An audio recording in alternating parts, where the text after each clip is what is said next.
Oke, nah pada kesempatan ini, video yang kedua ini, teman-teman semuanya, kita akan pahami konsep ya. Kalau tadi itu adalah prolog, kemudian alasan kenapa suatu negara melakukan yang namanya hubungan internasional. Hal tersebut sudah dijelaskan pada video yang pertama ya. Pada video tersebut menjelaskan kenapa negara menjalin hubungan internasional, kemudian alasannya ada apa aja. Silakan pahami di video yang pertama tadi. Nah, di sini tadi kita sudah kenal dengan yang namanya hubungan kita sudah kenal dengan yang namanya tadi materi hubungan internasional ya. Hubungan internasional. Oke, nah, hubungan internasional. Di dalam hubungan internasional, tadi sudah tahu kan alasannya ada apa aja. Nah, Indonesia, tadi contohnya itu adalah kita dari dalam negeri, kita butuh yang namanya gandum. Tadi contohnya kan, kita butuh yang namanya gandum. Nah, gandum ini itu tidak ada di Indonesia. Kalaupun ada, itu tidak bisa memenuhi kebutuhan pokok negara kita. Yang mayoritas banyak mengkonsumsi gandum, yaitu tepung, kemudian seperti mie, kemudian roti, dan segala macam itu merupakan bahan produk-produk yang dibuat dari gandum. Nah, karena kebutuhan internalnya Indonesia butuh gandum, maka Indonesia harus mencari negara yang punya gandum. Oke. Nah, tapi meskipun Indonesia butuh gandum, itu tidak membuat Indonesia serta-merta ya, tidak membuat Indonesia misalkan serta-merta, atau kemungkinan misalkan di sini ada negara A, misalkan di sini ada negara B, di sini ada negara C, misalkan di sini dia itu seorang penjajah, misalkan di sini dia itu adalah seorang kapitalis, misalkan di sini adalah seorang komunis, misalkan. Nah, padahal Indonesia itu tahu A itu penghasil gandum, di C itu ada gandumnya, di B ada gandumnya, bahkan mereka adalah produsen gandum terbesar di dunia. Nah, maka Indonesia di sini harus apa? Harus menentukan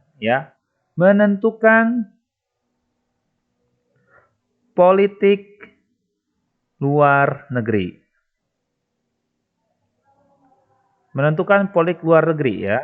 Menentukan politik luar negeri. Politik luar negeri apa yang akan Indonesia lakukan untuk mencari gandum ini? Oke.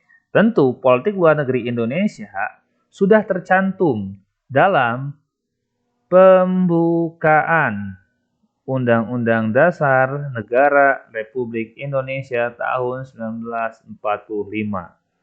Ya, di situ disebutkan bahwa Indonesia ikut serta dalam ketertiban dunia berdasarkan perdamaian abadi dan keadilan sosial. Itu merupakan politik luar negeri Indonesia.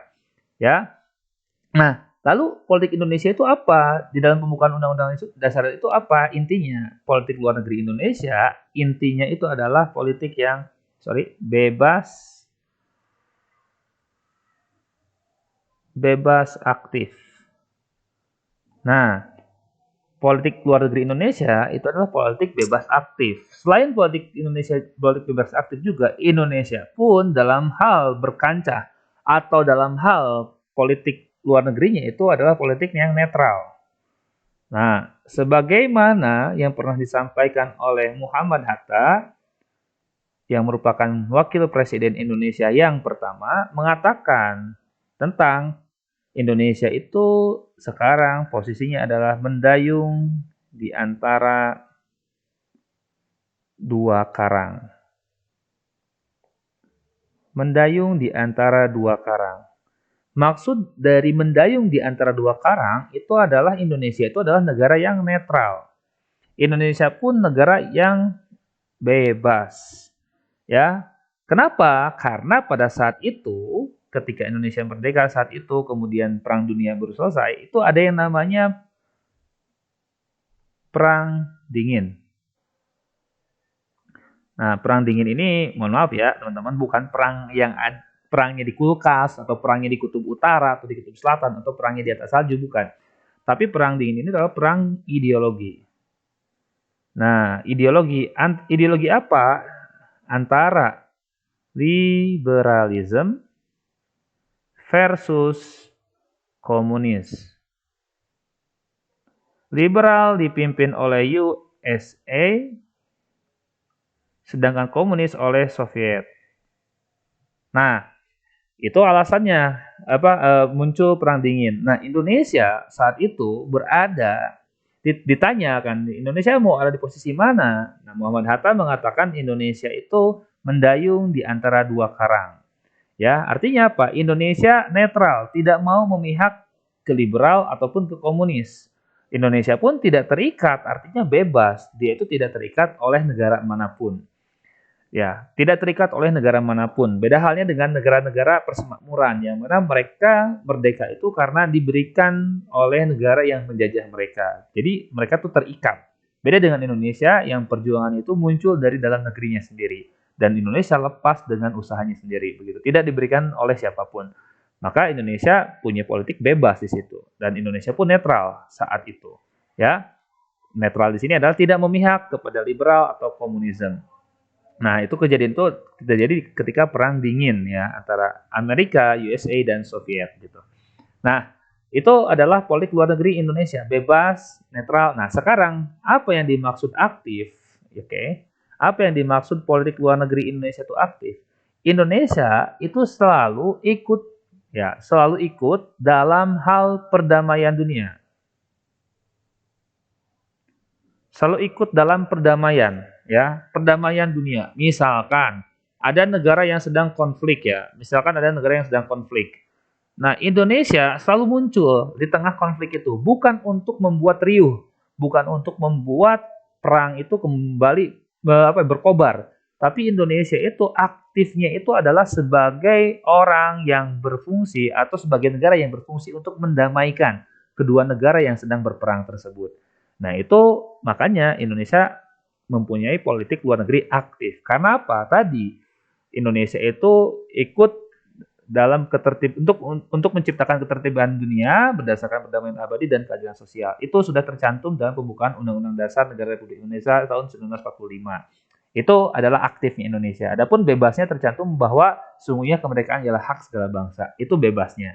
Dan pernyataan tentang netral itu disampaikan oleh Muhammad Hatta, founding father kita, mendayung di antara dua karang. Jadi ada dua karang besar, Indonesia tidak memihak kepada siapapun. Indonesia memilih untuk netral dan kemudian Indonesia dengan negara yang lainnya mendirikan yang namanya gerakan non-blok. Gerakan yang tidak memihak kepada siapapun, yang tidak memihak kepada negara manapun yang saat itu sedang berperang, yaitu perang antara liberalisme dan komunisme. Liberal dipimpin oleh Amerika Serikat dan komunis dipimpin oleh Soviet. Begitu. Nah, jadi Indonesia punya politik luar negeri. Nah, balik lagi ke materi yang tadi, bahwasannya Indonesia tadi kan butuh gandum ya untuk untuk memenuhi kebutuhan negaranya. Karena prinsipnya negara itu harus hadir kepada masyarakatnya. Masyarakat butuh apa, Indonesia atau pemerintah harus hadir atau negara harus hadir dimanapun masyarakatnya membutuhkan.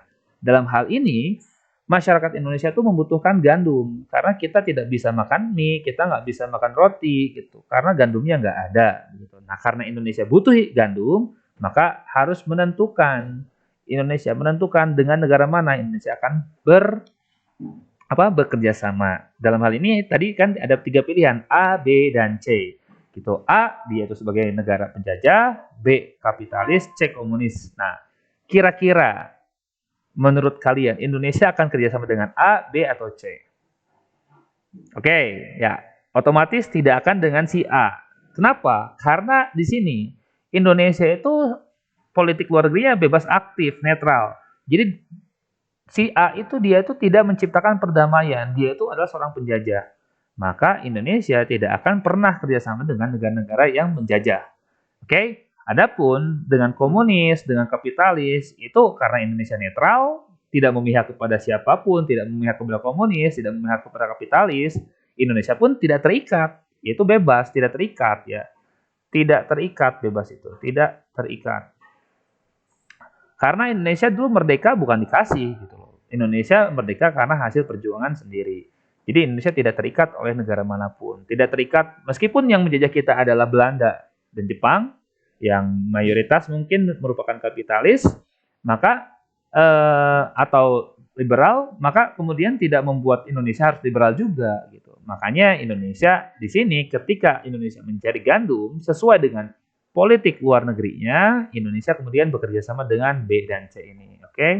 Nah, Indonesia kerjasama dengan B dan C ini. Kenapa? Karena sesuai dengan politik luar negerinya. Kenapa Indonesia nggak milih A? Karena tidak sesuai dengan politik luar negerinya. Kenapa kok A dianggap tidak sesuai? Karena A adalah seorang penjajah. Sedangkan politik luar negeri Indonesia itu adalah menciptakan perdamaian yang sangat bertolak belakang dengan penjajahan. Oke? Nah, itu video kita yang kedua. Selanjutnya, silahkan kalian simak di video yang ketiga untuk konsep atau pembahasan selanjutnya. Terima kasih.